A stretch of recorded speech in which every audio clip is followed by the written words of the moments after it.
Howdy folks, welcome back to Melanson Creek Farm. Appreciate you joining us here on our fall garden planting video here.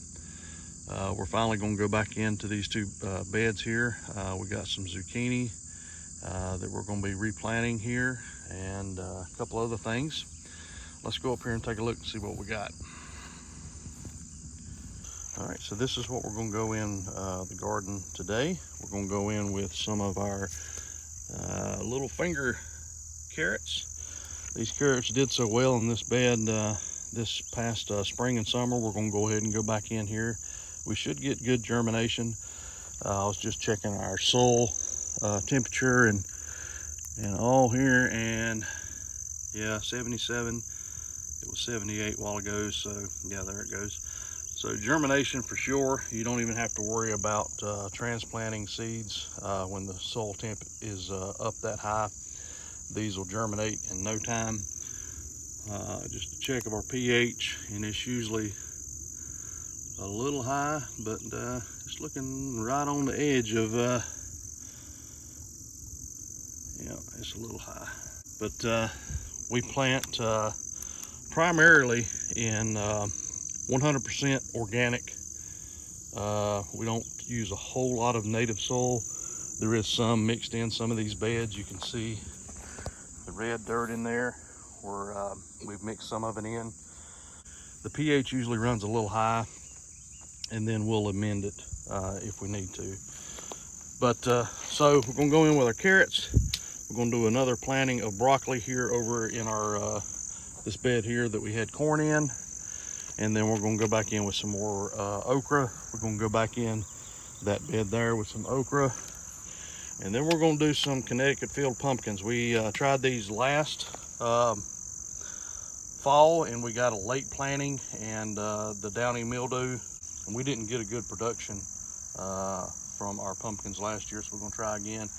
And then our cabbage is gonna go down in one of our lower beds that we had our squash and zucchini, and then we're gonna go back in with our Black Beauty zucchini.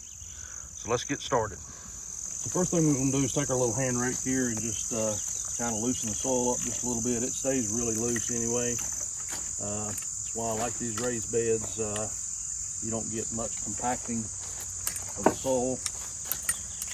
And carrots are really kind of difficult to plant when you're hand sowing them. What I like to do is just take one of our tools here and just kind of make a trench, and then I'll just try to space them out a little bit as I sprinkle them in.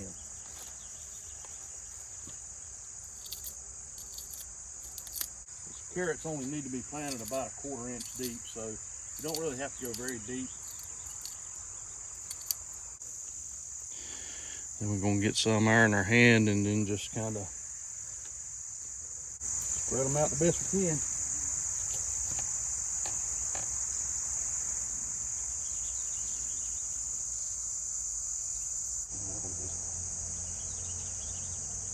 So our seed packet, you always want to check your seed packets. You always get good information on your seed packets, but it's telling us 57 days to maturity. And right now we're almost about 80 days before our first frost date. Can you believe it? It's kind of hard to think about frost when we've had about 2 months worth of 90-degree temperatures for every day. But yeah, it'll be here before we know it, folks. So, and then all I'm gonna do is just come back in here with my hand and just kind of just cover them up really lightly. And then we'll come back in and water these in really good. All right, let's move on to the next bed, which is going to be our broccoli. Broccoli did really well this spring.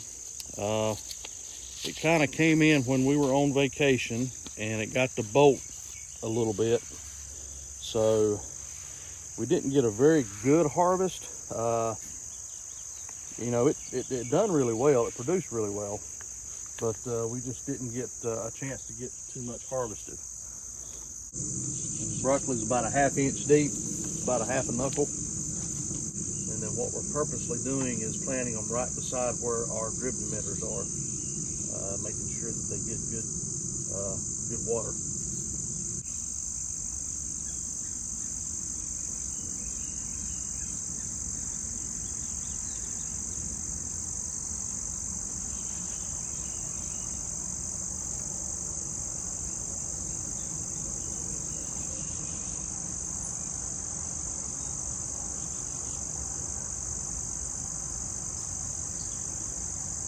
All right, we're gonna go in this bed here with our okra. We did have some that done pretty good this spring, but we didn't have enough on this crimson spineless. We got 55 days to maturity, so we got plenty of time for our first frost. And this stuff will grow on into the frost pretty well. These things will probably be sprouting up within the next few days. All right, now we're gonna go in with our Connecticut field pumpkins here in this bed. I'm trying to rotate the crops. Unfortunately, I'm not gonna be able to do that too much with the zucchini, but I'm trying not to go back into the same beds with the same type, same family of crops as before, because of the pests that were present before will still be there. And that's one good thing about crop rotation.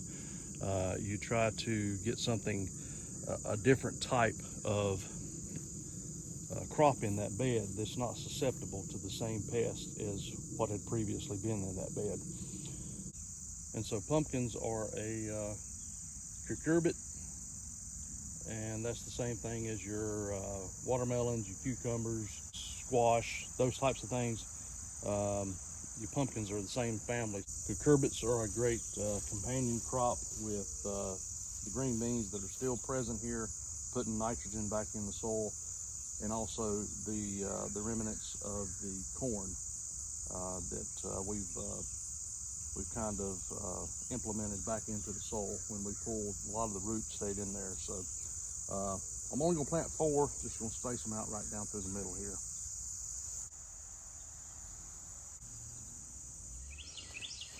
All right, folks, we're gonna go back in this bed with our Black Beauty zucchini, summer squash, green zucchini, green squash, whatever you want to call it. We're not gonna do any yellow squash this time around. We're just gonna go back in with zucchini and show you something right quick. Get this off the stand here. And see our drip emitters.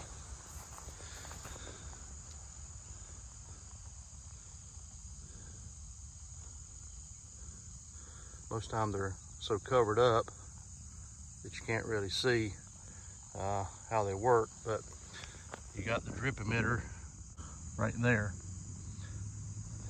and then it just kind of runs down underneath, and sometimes runs down the hose a little bit if it's not level, so that's kind of good as well.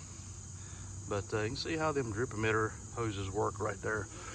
Really good addition to your garden, especially if you have raised beds. Highly recommend these.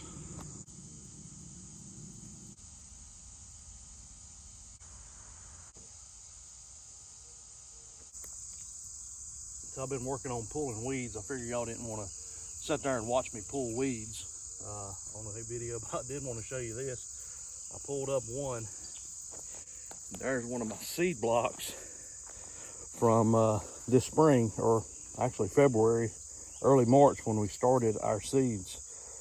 We start everything in seed blocks early before spring, and then transplant them. And this was either probably a nasturtium that we had planted in here, or one of the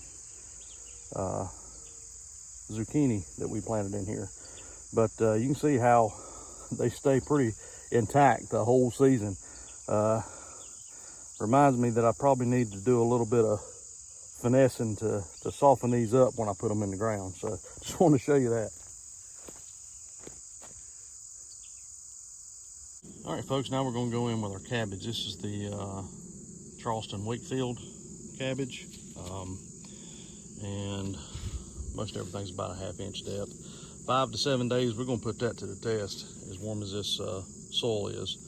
We're going to go about 24 inches. It makes it easy. These drip emitters are 12 inches apart, so we can go to every other one, and we're going to just plant them right down through the middle.